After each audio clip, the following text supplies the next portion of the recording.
for being here, as well as everybody who is in the room and joining us online. The title of today's hearing is Examining Fraud and Foreign Influence in State and Federal Programs. And today's hearing is going to examine two pillars that are truly fundamental to our republic and to the confidence of the American people in our republic, and that is the integrity of our public funds and the integrity of our political system. Let me just start with the second one. As early as the Constitutional Convention, Alexander Hamilton warned that foreign powers would try to exploit America's freedoms to sow divisions inside our country.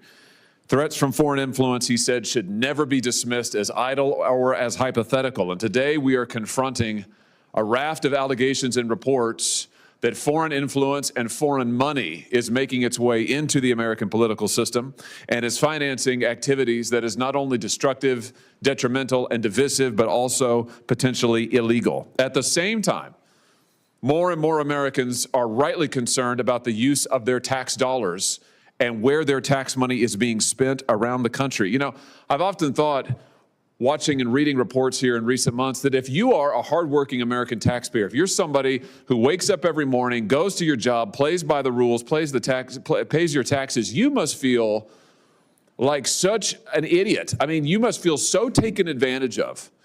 Because here we have reports, credible reports, and we're going to hear more about it today with some substantiation of billions of dollars of taxpayer money, your tax funds being taken and spent on illicit activities, on foreign overseas activities, on other illegal and criminal activities. It's absolutely outrageous, and it's time that we got accountability for how Americans' hard-earned tax dollars are being spent and how the integrity of our political system is being protected. We're going to hear testimony that tens of billions of dollars intended to serve the public have been lost to fraud in the state of Minnesota alone.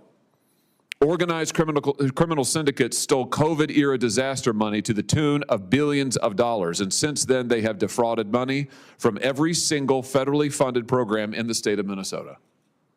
Let me say that again. Every single federally funded program in the state of Minnesota. Programs intended for children, for the elderly, for the poor, for the sick, for the most vulnerable Americans. We're going to hear testimony that $9 billion has been defrauded in Minnesota from Medicaid alone. $9 billion. Vanishing into luxury cars, overseas vacations, billions going to fund foreign adversaries, billions shipped out of the country. In the last 2 years alone, get this now, nearly $700 million in cold hard cash was stuffed into suitcases and flown out of Minneapolis. $700 million. That is 14,000 pounds of $100 bills in suitcases flown out of our country overseas. We're going to hear testimony that American taxpayers nationwide are losing north of $1 trillion a year in government programs. That's the Pentagon's entire budget. $1 trillion a year. This isn't isolated crooks gaming the system. I wish it were. It's transnational criminal syndicates siphoning money out of America. 70% of that loot flows overseas, funding cartels, terrorists, adversaries like North Korea, China, Iran, Russia. Money meant for American grandparents, working families, the elderly, the sick, is instead funding organized crime, arming our enemies, and subsidizing the trafficking of children. And the threats don't end there. In recent weeks, we have seen anti-ICE protests escalate into outright lawlessness. What we're going to hear testimony about today is these were not spontaneous protests in many cases.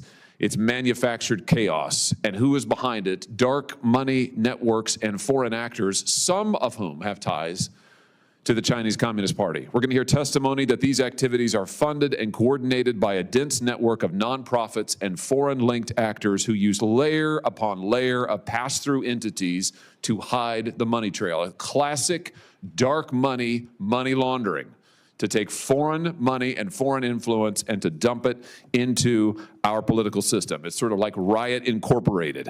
Pre-planned tactics designed not to protest, but to destabilize, to erode faith in our institutions, and to force political change through manufactured crises. Listen, at the end of the day, this hearing is about a simple question. Is our government equipped to safeguard taxpayer dollars, protect the rule of law, and defend our institutions from exploitation? Because right now, it sure doesn't look like it. And it's time we got some answers for the American people.